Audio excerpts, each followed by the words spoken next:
समाज रे बंची रही सबु लोक समान स्वभाव रे नुहंती। विभिन्न प्रकृतिर लोक अछंती। आमे काहाकू किपरि संतुष्ट करिबा से संपर्क रे चतुर कवि चाणक्य गोटिए श्लोक माध्यम रे उपदेश देइछंती। लोभधमर्थेन गृह्णीयात् क्रोध मंजली कर्मणा मूर्खं छंदानुवृत्तिया च तत्वार्थेन च पंडितम। पिला माने तमे जानिथिबो विभिन्न प्रकार लोक अछंती।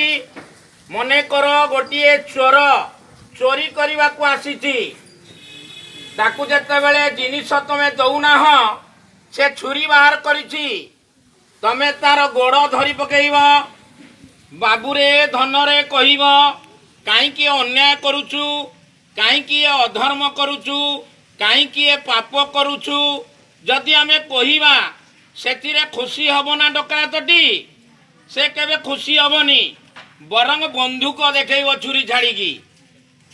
गोटे मदुआ लोक से जदि हाबुड़े पड़गला से मदुआ लोक को आमे जदि शास्त्र पुराण उदाहरण देकी कहिबा तू अन्याय करुचु तू अनीति करुचु ये बापर संपत्ति की आत्मसात करुचु कहीं मद पीकी गड़ुचु एथिरे से बुझीब ना खुशी हम ना।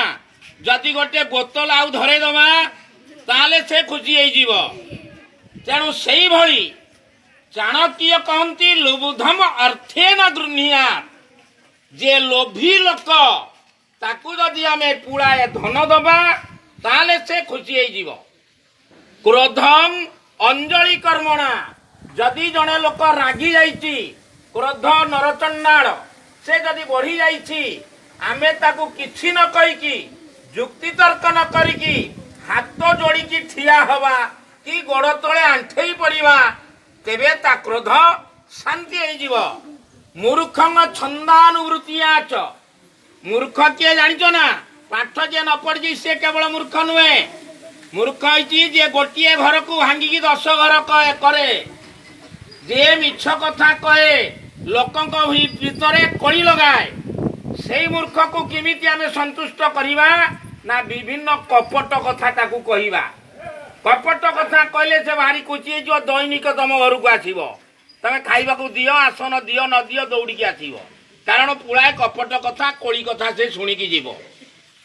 किंतु जे पंडित लोक ताकू आमे धन रे संतुष्ट करि परिबानी हाथ जोड़िकी संतुष्ट करि परिबा नाही कि कपट कथा कहि संतुष्ट करि परिबा नाही। तत्वार्थेन च पंडितम।